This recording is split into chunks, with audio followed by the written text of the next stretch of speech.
अस्सलामुअलैकुम, उम्मीद है आप सब खैरियत से होंगे व्यूअर्स। आज हम फिर से नार्सिसिस्टिक के बारे में बात करने के लिए आए हैं। अपने वीकली प्लान के मुताबिक हम हर थर्सडे को जैसे आपके साथ एक लाइव सेशन करते हैं और उस लाइव सेशन में हम आपके क्वेश्चंस लेते हैं, कोशिश करते हैं कि आपके सवालों के जवाब दे सकें और जितना मैक्सिमम हो सकता है हम साइकोलॉजिकल प्रॉब्लम्स के बारे में, मेंटल हेल्थ के बारे में, लोगों की ज़िंदगी को जितना हम आसान कर सकते हैं थ्रू इंफॉर्मेशन, थ्रू स्ट्रैटेजीज, उतना ही आसान करने की कोशिश करें। आज का हमारा सेशन फिर से नार्सिसिस्टिक्स के बारे में है। नार्सिसिस्टिक्स जैसे हमने पहले डिस्कस किया कि एक पर्सनैलिटी प्रॉब्लम होता है जिसमें लोग जो है वो बहुत ज़्यादा सेल्फ ऑब्सेस्ड होते हैं। जिन लोगों को नार्सिसिस्टिक का प्रॉब्लम होता है, ये खुद पसंदी होती है एक्चुअली, और अपने आप को पसंद करने के अलावा वो किसी और को पसंद नहीं कर सकते और बहुत ज़्यादा अब्यूजिव होते हैं। नार्सिसिस्टिक लोग जो होते हैं बहुत ज़्यादा हमेशा इस कोशिश में होंगे कि आपको इंसल्ट करें, रिलेशनशिप मेंटेन नहीं कर सकते, इस तरह के बहुत सारे प्रॉब्लम्स जो हैं वो उनके होते हैं। सो आज का हमारा टॉपिक भी दोबारा से जो है वो नार्सिसिस्टिक्स के बारे में है और आज हम बात ये करने वाले हैं कि वो बच्चे जो कि नार्सिसिस्टिक पेरेंटिंग जिनको फेस करना पड़ती है, यानी नार्सिसिस्टिक पेरेंट्स के जो बच्चे होते हैं उनकी पर्सनैलिटी किस तरह की होती है, उनको प्रॉब्लम्स किस तरह के फेस करना पड़ते हैं और होता क्या है बेसिकली उनके साथ। जैसे हम देखते हैं कि हमारे इर्द गिर्द बहुत सारे हमारे कल्चर का तो खैर खास तौर पे एक हिस्सा है कि हमारे यहाँ पे पेरेंटिंग जो है वो काफ़ी सख्त होती है, यानी पेरेंट्स जो हैं वो इतने ज़्यादा फ्रेंडली उनको होना लगता है कि बच्चों को ख़राब कर देना है।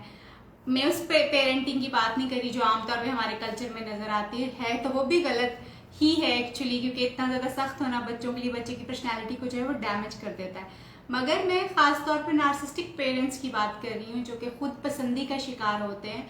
और उनके बच्चे किस तरह के प्रॉब्लम में से गुजरते हैं, उसके ऊपर आज हम बात करने वाले हैं। हमारे टॉपिक के रिलेटेड आप हमसे क्वेश्चन कर सकते हैं। अगर आपका कोई और टॉपिक जिस पे आप बात करना चाहते हैं वो भी आप हमें सजेस्ट कर सकते हैं। बेसिकली जो है हम देखते हैं कि जैसे मैंने अभी बात की कि नार्सिसिस्टिक्स जो होते हैं बेसिकली वो खुद जो हैं खुद पसंदी का शिकार होते हैं, बहुत ज़्यादा अब्यूजिव होते हैं, बहुत ज़्यादा उनके अपने अंदर जो बहुत सारी ऐसी कमियां होती हैं कि वो उन कमियों को पूरा करने के लिए दूसरों को कंट्रोल करने की कोशिश करते हैं, इमोशनली इनस्टेबल होते हैं। और उसके अलावा जो है यूजुअली ये होता है कि वो जब अपने रिलेशनशिप्स मेंटेन नहीं कर पाते तो फिर वो लोगों को उनके वीक पॉइंट्स बहुत ज़्यादा पॉइंट आउट कर करके उनको इंसल्ट करने की कोशिश करते हैं। हर बुरे टाइम के ऊपर जो है वो लोगों को हमेशा ये कोशिश करेंगे कि चीज़ें लड़ाई में चली जाएं और फिर जो है वो विन कर जाएं। उनकी ईगोज़ इतनी ज़्यादा बड़ी होती है, वो हमेशा विन करना चाहते हैं और शुरू में वो आपको इतने लविंग, इतने केयरिंग, इतने अच्छे लगते हैं, आपको लगता है there is none like them. और थोड़े से टाइम के बाद जैसे ही उनको ये अंदाज़ा हो जाता है कि अब आप उनके काबू में आ गए हैं, अब आप उनके हाथ में हैं, वो आपकी इमोशनल डिपेंडेंसी उनके ऊपर हो चुकी है, तो फ़ौरन वो अपना पैंतरा बदलना शुरू कर देते हैं। Then they start enjoying this thing के कोई उनसे मोहब्बत करता है कि उनके बगैर नहीं रह सकता, इस चीज़ को एंजॉय करना शुरू कर देते हैं। सो जब यही लोग जब पेरेंट्स बनते हैं तो पेरेंट्स बनते हुए भी इनके मुसीबत ये है कि इनका ये वाले बिहेवियर्स जो हैं माँ बाप बनने के बाद भी चेंज नहीं होते, बल्कि माँ बाप बनने के बाद भी इनको कंट्रोल का जो है मार्जिन इनका यानी जो है वो ज़्यादा हो जाता है, क्योंकि अब वो ये बच्चे को कंट्रोल कर सकते हैं, बच्चे को अब्यूज़ कर सकते हैं, बच्चे से अपनी पसंद की चीज़ें जो है वो करवाने की पूरी कोशिश कर सकते हैं। बिकॉज इनका एक बहुत बड़ा प्रॉब्लम जो है वो रिलेशनशिप मेंटेन करना होता है। They can not show you the real connection of relationship. वो जो बनाना चाहिए रिलेशनशिप को मेंटेन करने के लिए चीज़ें ज़रूरी होती हैं वो इनके पास नहीं होती। तो अपने बच्चों के साथ भी जब इनका बिहेवियर होता है तो अपने बच्चों के साथ भी इनका बड़ा कंट्रोलिंग इम्बैलेंस सा रिलेशनशिप होता है, जिसमें सिर्फ ये होते हैं और बच्चा जो है कहीं पे भी एग्जिस्ट करता हुआ हमें नज़र नहीं आता। और बहुत ज़्यादा अब्यूजिव रिलेशनशिप जो है बच्चों के साथ इनका होता है, बहुत एग्रेसिव वायलेंट सा जो है वो एक रिलेशनशिप होता है। बच्चे को हमेशा कंट्रोल करना चाहेंगे, हमेशा बच्चे के जो है उसकी अपनी जो सेल्फ आइडेंटिटी होती है उसको कभी भी जो नार्सिसिस्टिक पेरेंट्स होते हैं वो कभी भी उभरने नहीं देना चाहते, बल्कि बच्चे की कोई भी जो अचीवमेंट होती है, जो छोटी छोटी चीज़ें वो कर रहा होता है, उसका सारा क्रेडिट भी अपने ऊपर लेके जाएंगे कि ये उन्होंने करवाया, ये उन्होंने ट्रेनिंग दी, ये उन्होंने बताया, ये सारा कुछ वो अपने ऊपर, बिकॉज उनकी अपनी सेल्फ ईगो जो है वो इतनी ज़्यादा होती है कि वो किसी की भी तारीफ नहीं बर्दाश्त कर सकते, सिवाय अपने किसी और को जो है ना तो तारीफ पसंद करते हैं कि खुद करें और ना ही किसी किसी और को क्रेडिट लेना देना चाहते हैं, बल्कि दूसरों के अचीवमेंट्स का भी क्रेडिट वो खुद लेते हैं। देखो मैंने कहा था ना कि ये कर लो तो अब ये हो गया। इस तरह के जनरल से बिहेवियर जो है वो हमें उनके नजर आते हैं, और यही उनके बिहेवियर जो है वो उनके बच्चों के साथ भी इसी तरह से जो है वो जारी रहते हैं। इसी तरह से जो है वो हमेशा कोशिश ये करते हैं कि कोई भी चीज जो बेशक कोई प्रॉब्लमैटिक है या कुछ ऐसी हुई है जहां पे मे बी उनके बारे में कोई बात भी नहीं हुई, but they would take it कि जी उनके बारे में बात की गई है, और फिर उसके बारे में जो है उसको अपने ऊपर लेके चले जाएंगे कि ये मेरे बारे में की गई है या मुझे चिढ़ाने के लिए की गई है, देखा इसका मतलब तो मेरी तरफ ही आता था। इस तरह की चीजें जो है वो करना शुरू कर देते हैं, बिकॉज अपना ही उनका सेल्फ जो है वो इंटरनली कहीं अपने आप को बहुत ज्यादा वीक जो है वो समझ रहे होते हैं, और फिर हर वो चीज जो कि दूसरे इवन कह भी रहे होते हैं, लाइक मे बी बच्चा अगर बहुत अच्छा कभी नहीं परफॉर्म कर पाया तो उसको भी अपने ऊपर लेना शुरू कर देंगे कि शायद ये जो है जी ये उनकी गलती है, या उन्होंने जो है उनकी वजह से जो है बच्चा जो है अच्छे तरीके से परफॉर्म नहीं कर पाया। या फिर अगर कोई किसी ने कहीं किसी एक कोने खुदरे में कोई विस्पर कर रहा है और उस कोने खुदरे में भी वो विस्पर उनके कान में पड़ती है, तो उनको लगता है कि उनके बारे में बात हो रही थी, उन्हीं को एक्चुअली पॉइंट आउट किया जा रहा था। सो इस तरह की पर्सनैलिटी के साथ वो पेरेंटिंग भी कर रहे होते हैं, बच्चों को भी बिल्कुल इसी तरह से जो है वो ट्रीट कर रहे होते हैं। यानी अगर बच्चा कहीं पे फेल हो जाता है तो they take it very very personal कि ये एक्चुअली जो है उनकी पेरेंटिंग जो है वो फेल हो गई है, ये उनके ऊपर जो है वो एक फिंगर जो पॉइंट हो गई है, और इस हिसाब से फिर वो बच्चे के साथ एग्रेसिव होते हैं और अब्यूजिव होना शुरू हो जाते हैं। हमेशा जो है वो एक्सपेक्ट ये करते हैं कि दूसरों को नीचा दिखाने के लिए नार्सिसिस्टिक्स जो होते हैं, दूसरों को नीचा दिखाने के लिए, दूसरों से आगे जाने के लिए हमेशा कुछ ना कुछ बेहतर करने की, कुछ ना कुछ उनसे बढ़ के, दूसरों से बढ़ के करने की कोशिश करते हैं ताकि एक तो वो अटेंशन सीकर क्योंकि होते हैं, दूसरों की अटेंशन सीख कर सके, और उसके साथ साथ जो है वो दूसरों को हरा सके, यानी अटेंशन भी सीखो और दूसरों को हरा सकें। ये चीज वो अपने बच्चों में भी स्पाउजल रिलेशनशिप में तो कर रहे होते हैं, फिर वही स्पाउजल रिलेशनशिप जो है जब पेरेंटिंग में चेंज होता है तो अपने जो अपना स्पाउस होता है उसको नीचे दिखाने के लिए भी वो अपने बच्चे को मे बी ज्यादा एंटरटेन कर रहे हो, कंट्रोल कर रहे हो, ज्यादा पॉजिटिव बिहेवियर सिखाने की कोशिश कर रहे हो, किसी ना किसी तरीके से they want to keep their hand up, अपने आप को ऊपर रखने की जो है वो पूरी कोशिश जो है इनकी होती है। सो दे डोंट वांट कि कोई और बंदा जो है किसी चीज का जो है वो क्रेडिट ले जाए। और इसी तरह से जो है अक्सर ये होता है कि बच्चों को हमेशा जो है उनकी जो इमोशनल नीड्स होती हैं, जो उनकी इवन अपनी पर्सनल नीड्स होती हैं, उनको इजाजत नहीं होती कि वो इसके बारे में बात करें। और इस पेरेंटिंग में जो बच्चे, इस तरह की पेरेंटिंग में जब बच्चे रेज हो रहे होते हैं, जब बड़े हो रहे होते हैं, तो उनकी पर्सनैलिटी हम बड़े क्लियरली इमेजिन कर सकते हैं कि कितनी ज्यादा डैमेजिंग होगी, और फिर उनकी लेटरल लाइफ जो है जब वो खुद एक रिलेशनशिप में जाएंगे या अपनी सोशल लाइफ स्टार्ट करेंगे, तो उस वक्त उनके ऊपर किस तरह का इम्पैक्ट जो है वो हो सकता है इस तरह की पेरेंटिंग का। थोड़ी सी इसके ऊपर नजर मारते हैं कि किस तरह के क्या क्या साइंस हैं जो हमें एक्चुअली बता सकते हैं कि इस इंसान के पेरेंट्स जो हैं वो डेफिनेटली या मे बी नार्सिस्टिक पर्सनैलिटी का जो है वो शिकार थे, या नार्सिस्टिक पेरेंट्स थे, इस वजह से इस बच्चे की जो है पर्सनैलिटी इस तरह से जो है वो हमें नजर आती है। एक तो वो बच्चे जो कि नार्सिस्टिक पेरेंट्स के बच्चे होते हैं, usually they would be like के जी वो बच्चे हमेशा फील करेंगे कि दे नेवर बी लव्ड, यानी उनको कभी मोहब्बत नहीं मिली या कभी उनको उस तरह से सराहा नहीं गया। वो जो एक अनकंडीशनल लव वाला एक एलिमेंट हम समझते हैं कि माँ बाप दुनिया में वो वाहिद हस्ती हैं जो अपने बच्चे को बगैर किसी लालच के, बगैर किसी वजह के जो है मोहब्बत करते हैं। मगर नार्सिस्टिक पेरेंट्स के साथ जो है ये प्रॉब्लम जरूर होता है कि वो अपने बच्चों के साथ भी अपने मोहब्बत को जो है वो बड़ा कंडीशन करते हैं। मसलन वो आप अपने बच्चे को एक्सेप्टेबल नहीं समझते, लवेबल नहीं समझते, जब तक कि वो आपकी वो कही गई बात, आपका वो कहा गया काम एज पर योर एक्सपेक्टेशन जो है वो नहीं कर लेते, तब तक आप उनको बिल्कुल भी जो है प्यार और मोहब्बत जो है वो नहीं देते। देन अल्टीमेटली क्या होता है, जब ये बच्चे इतने ज्यादा अनलव्ड फील करते हैं और उनको उस तरह से अनकंडीशनल लव जो है वो नहीं मिला हुआ होता, तो जब वो बड़े होते हैं तो बहुत सारे टाइम पे इनके अंदर क्रेव फॉर लव जो है, यानी मोहब्बत जो है कि वो उनको मिलनी चाहिए, वो बहुत ज्यादा नजर आती है। और फिर समटाइम्स इनके अपने रिलेशनशिप्स भी उतने ही डैमेजिंग होना शुरू हो जाते हैं, क्योंकि मोहब्बत की क्रेव जो है बहुत ज्यादा होती है। जब वो बहुत ज्यादा होती है तो उसको हासिल करने के लिए वो कुछ भी अच्छा और बुरा करने की टेंडेंसी उनके अंदर जो है वो होती है, अपने पार्टनर को खुश करने के लिए, जिन लोगों से वो मोहब्बत करते हैं उनको खुश करने के लिए, और खासतौर पे अपने पेरेंट्स को खुश करने के लिए, क्योंकि जिन पेरेंट्स की वो औलाद होती है उनको खुश करने के लिए वो कुछ भी करना चाहते हैं कि किसी तरह से उनके माँ बाप जो है वो उनसे खुश हो जाए, उनसे राजी हो जाए। यूजुअली जो नार्सिसिस्टिक पेरेंट्स के बच्चे होते हैं हमेशा आपको उनके अंदर सेल्फ ब्लेमिंग बहुत ज्यादा नजर आती है। किसी भी चीज के लिए अपने ऊपर ब्लेम करना शुरू हो जाएंगे कि ये मेरी वजह से हुआ है, ये मैंने ही किया है, मुझसे ही चीजें ठीक नहीं होती। क्यों? क्योंकि उनके पेरेंट्स ने उनको इस तरह की चीजें सिखाई हुई होती है कि जब भी कोई चीज गलत होती थी तो वो हमेशा इस बात को पॉइंट आउट करते थे कि तुम्हारी वजह से हमारी नाक नीचे होगी, तुम्हारी वजह से हमने फलां जगह पे तुमने हमें शर्मिंदा करवाया, फलां रिश्तेदार के सामने हमारी इतनी इंसल्ट होगी तुम्हारी वजह से। यानी इस तरह के बड़े कॉमन जो फिक्रे होते हैं वो बच्चा सुन रहा होता है और अल्टीमेटली वो खुद को सेल्फ ब्लेमिंग की तरफ जो है वो ले जाता है कि यस ही इज रिस्पॉन्सिबल। और बहुत टाइम पे हमें नजर आता है कि इसके जब फिक्रे बोल रहा होता है बंदा तो वो बड़े क्लियरली ये बात कह रहा होता है कि मुझे लगता है मेरी ही गलती है, मेरे से ही चीजें नहीं ठीक हुई होंगी, मैंने ही गलत जो है इस चीज को किया होगा। सो सेल्फ ब्लेमिंग बहुत ज्यादा कॉमनली नजर हमें इनमें आ रही होती है। सेल्फ डाउट्स बहुत ज्यादा होते हैं क्योंकि जो खासतौर पे नार्सिसिस्टिक पेरेंट्स जो होते हैं उनका काम ही ये होता है कि वो अपने बच्चों के अंदर और उसके साथ साथ जो है जिन लोगों के साथ वो कनेक्शन में होते हैं उनको डाउट्स में डालते हैं। यानी they don't want to see people being strong around them. वो बिल्कुल नहीं देखना चाहते कि लोग जो उनके इर्द गिर्द हैं, चाहे वो उनके बच्चे ही क्यों नहीं है,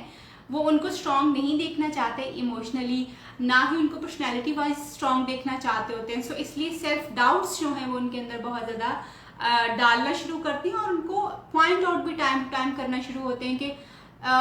तुम ये कर सकते हो, मेरा नहीं ख्याल ये तुमसे होगा, चलो तुम करके देख लो, अगर हो सकता है तो देख लो, लेकिन मुझे लगता है कि तुमसे ये होना नहीं। इस तरह की बातें करके यूजुअली वो सेल्फ डाउट्स जो हैं वो अपने बच्चों के अंदर और दूसरे लोग जो उनके इर्द गिर्द होते हैं उनके अंदर डालने की कोशिश करते हैं। इसी तरह से जो है वो क्योंकि हमेशा जो है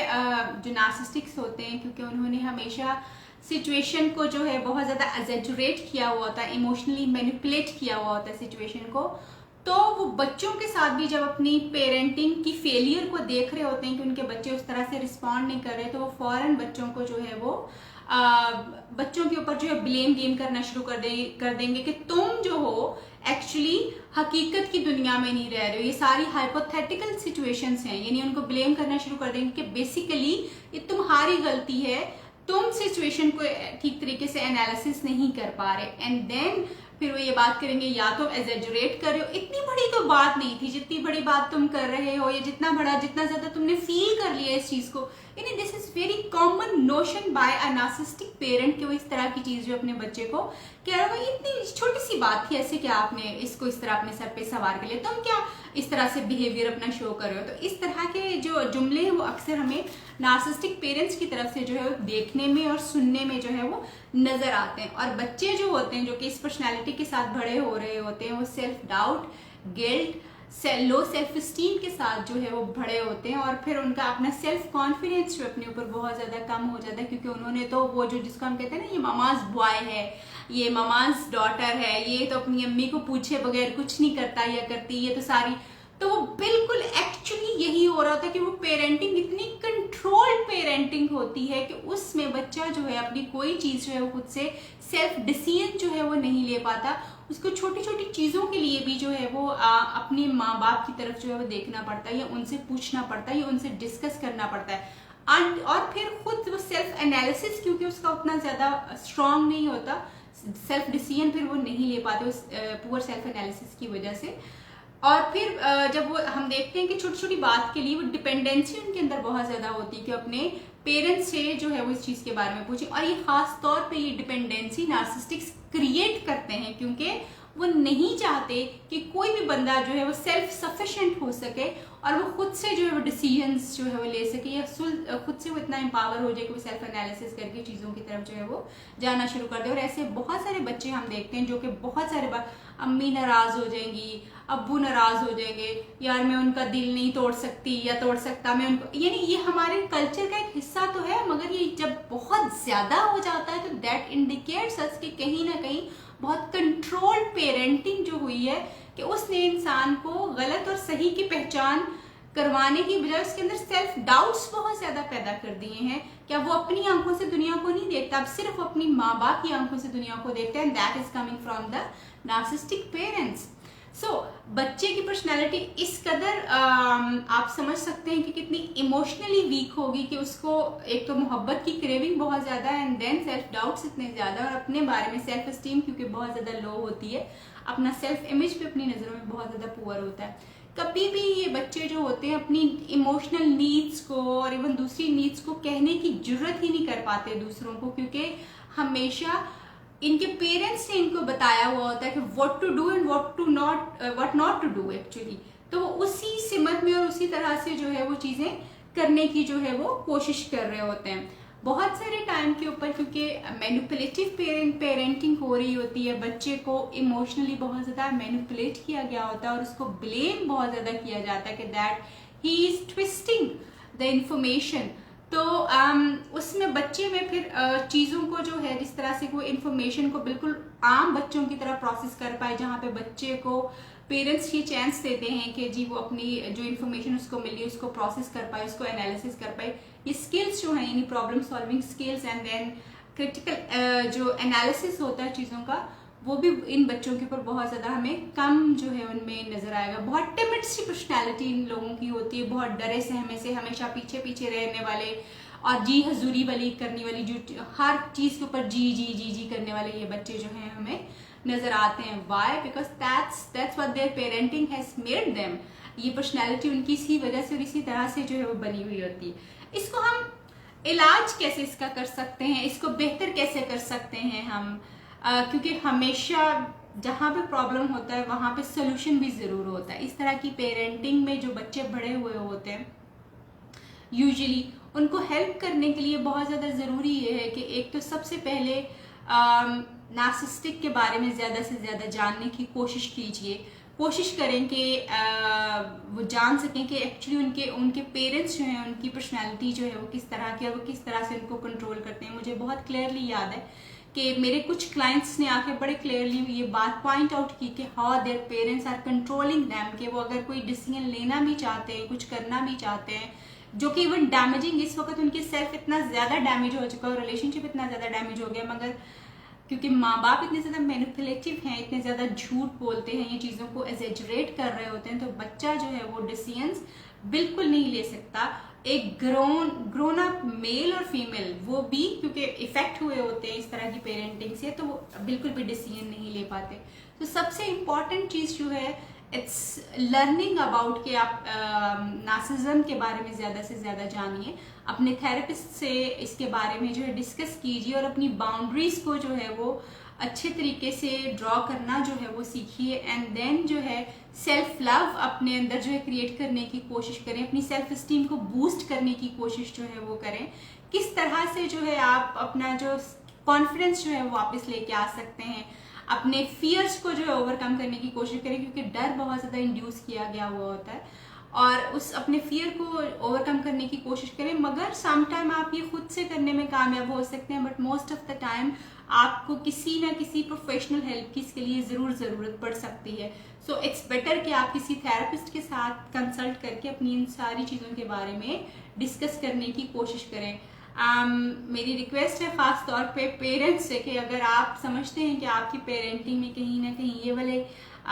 बिहेवियर्स पाए जाते हैं जो कि आपके बच्चे की पर्सनैलिटी के लिए ओवरऑल इतने ज़्यादा डैमेजिंग हैं,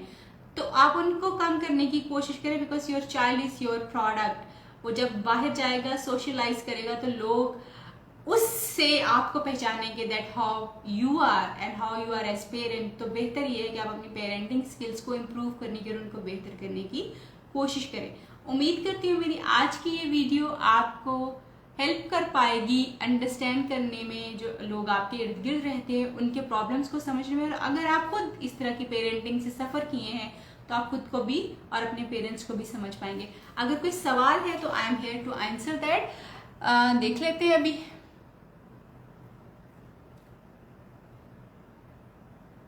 यस बिल्कुल, ये बहुत ज़रूरी है कि उनको सेल्फ कॉन्फिडेंट बनाया जाए, क्योंकि अल्टीमेटली जो सफ़रर्स होते हैं नार्सिसिस्टिक पेरेंट्स के, उनके अंदर सेल्फ इस्टीम, उनका सेल्फ डिसीजन और कॉन्फिडेंस जो है बहुत पुअर होता है। उनको बिल्कुल इसके ऊपर हेल्प की ज़रूरत होती है और उनको हेल्प किया जाना चाहिए, मगर सबसे पहले इस चीज़ की आइडेंटिफिकेशन बहुत इंपॉर्टेंट है। थैंक यू सो मच, बहुत अच्छा पॉइंट आपने रेज किया है हनीफ।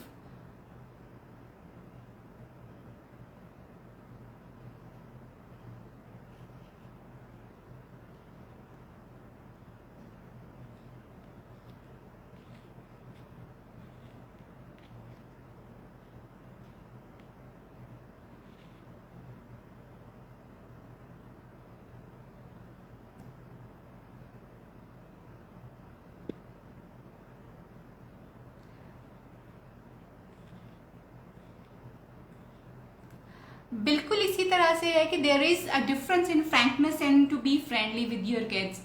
बिल्कुल एक डिफरेंस है, और आपको मेरे ख्याल में आपने ठीक पॉइंट आउट किया है कि we need to think of कि हमने अपने बच्चों के साथ फ्रैंक होना है या फ्रेंडली होना है। Accordingly you can take the roles और उसके हिसाब से आप अपने बच्चों को बेहतर कर सकते हो। और मैं ये समझती हूँ कि जब तक आप अपने बच्चे के साथ उसकी एज और स्टेज के ऊपर जाके उससे बात नहीं कर सकते, आप तब तक बच्चे को बेहतर तौर पे ना सिखा सकते हैं ना समझा सकते हैं। सो इट्स बेटर कि आप उसकी एज और स्टेज के ऊपर जाएं, उसको अपनी एज और स्टेज के ऊपर ना लेके आएं। हम अक्सर ये गलती करते हैं कि बच्चे को अपनी एज और स्टेज के ऊपर लेके आने की कोशिश करते हैं, जबकि वो नहीं आ सकता। We need to go to his or her as और स्टेज, फिर हम उसको ज़्यादा बेहतर तौर पे समझा सकेंगे।